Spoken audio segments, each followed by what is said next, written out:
Right about then, much to my relief, the vigilantes finally arrived. Their leader motioned at a cabin in the middle of the top deck, pointing me directly at the Daltons. I finally had them, after months of dogged pursuit.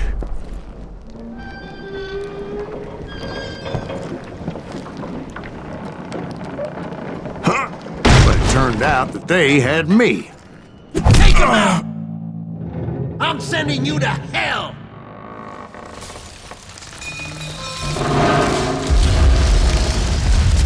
The Daltons had played me like a fiddle. Apparently, the vigilantes were on their damn payroll. They didn't just want to shoot me. They wanted to burn me alive. But finding my way out of a burning labyrinth proved to be quite a challenge. It was a riverboat, right? I mean, it's not like it was a goddamn ocean liner. Oh yeah, but I was in a fight. Did you hear about that ship that's gonna launch next year? Largest one in the world. We're talking about the Titanic. If you ask me, it's too blessed big. I don't think it'll even float. So anyway... Don't be stupid, Steve. They know what they're doing. They say that the Titanic is unsinkable. Oh, God. But getting back to that steamboat, how did you get off it, Mr. Gривз? I took in a lot of smoke that day, so I admit my recollection might be a bit hazy. But somehow I managed to finally disembark. I was coughing up smoke and pretty damn pissed. I was done playing games with those boys. It was time to settle this once and for all.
Weren't about to come at me one at a time.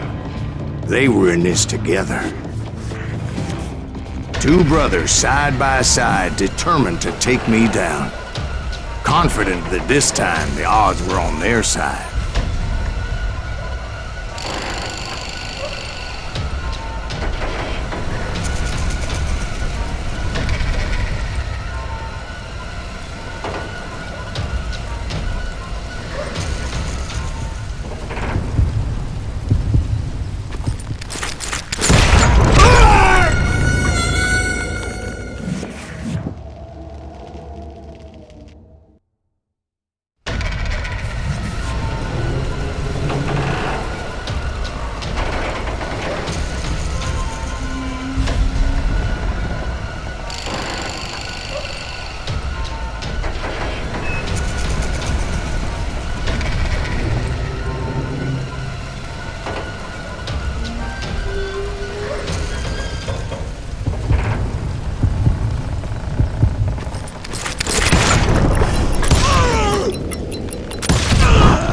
They got it wrong.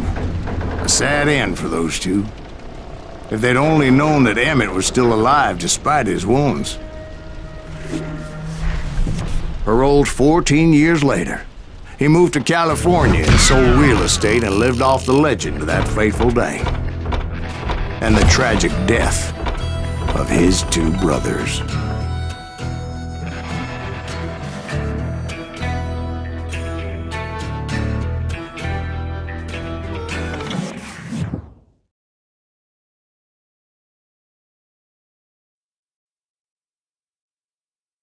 My own brothers died tragically as well, truth be told.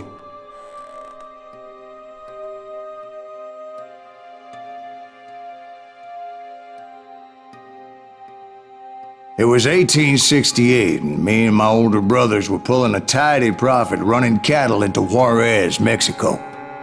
One night after my brothers retired for the evening, I found a little poker game in a cantina with a couple of cowboys. And I just couldn't lose. I even won an old Spanish coin that had to be 100 years old. Well, I was mighty pleased with myself the next morning as my brothers and I rode for Texas. But before we crossed the border, those cowboys caught up with us. It was Johnny Ringo, Roscoe Bob Bryant, and another asshole named Jim. They wanted their money back and everything else we had, including our lives, as those boys didn't want us coming for them later. Bob put that old Spanish coin in my mouth and said, "I won't have it said that I left you with nothing, boy." Well, those horses bolted, and there we hung as those bastards rode away. The branch finally snapped under the weight of the three of us, but being my older brothers were bigger and heavier, they were already dead. And right then I swore to myself that I would avenge them. Ringo you know about. But Bob eluded me, until I heard he was riding with the Wild Bunch.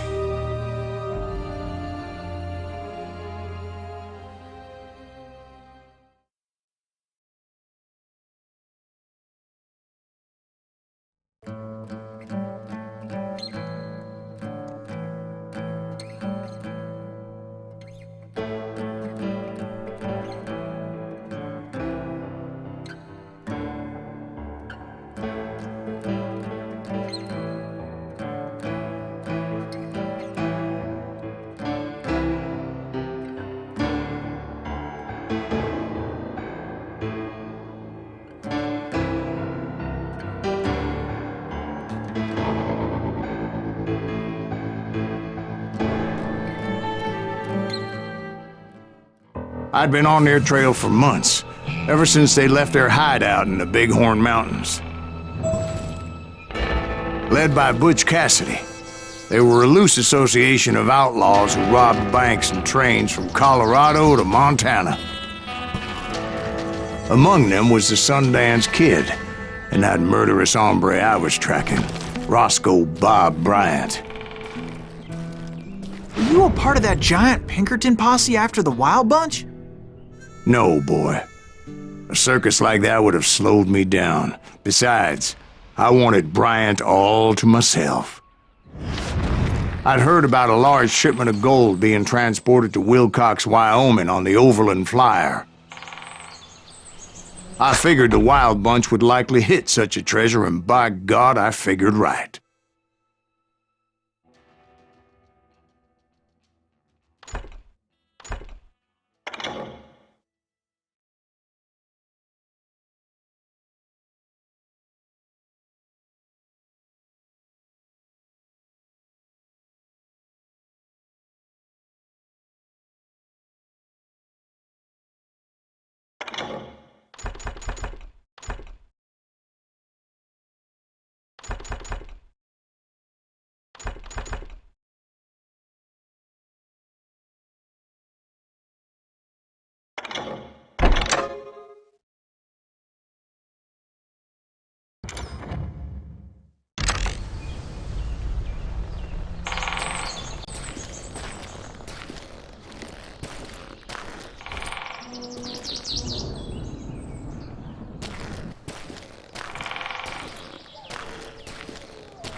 They blew the bridge with the intention of forcing the train to stop. Well, I assumed the wild bunch was likely in the still intact part of the train high above. So I had no choice but to make my way up through the passenger cars dangling down.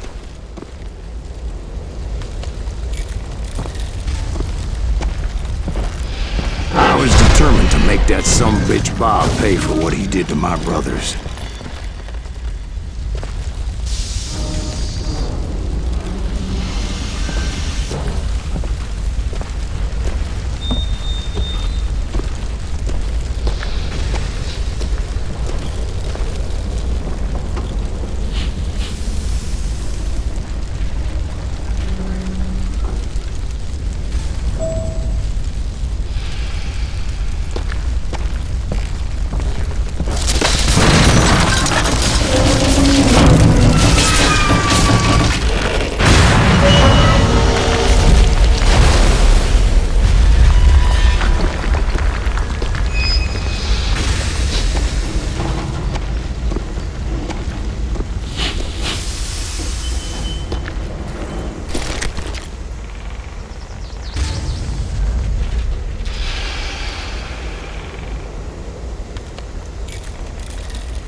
I found the device they used to blow the tracks, so I knew I was headed in the right direction.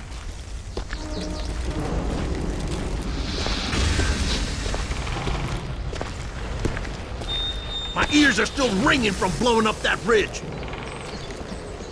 What'd you say? I can't hear a goddamn thing. Well, I made my way off unscathed and came upon a few members of the gang and had no choice but to dispatch them. Shit! That's Sайлас Gривz! What the hell? From there, I had to negotiate an even more precarious route.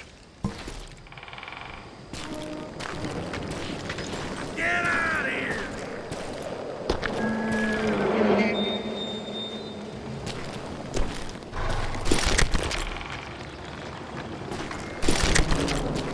You're dead! But first, I would need to get my ass out of there.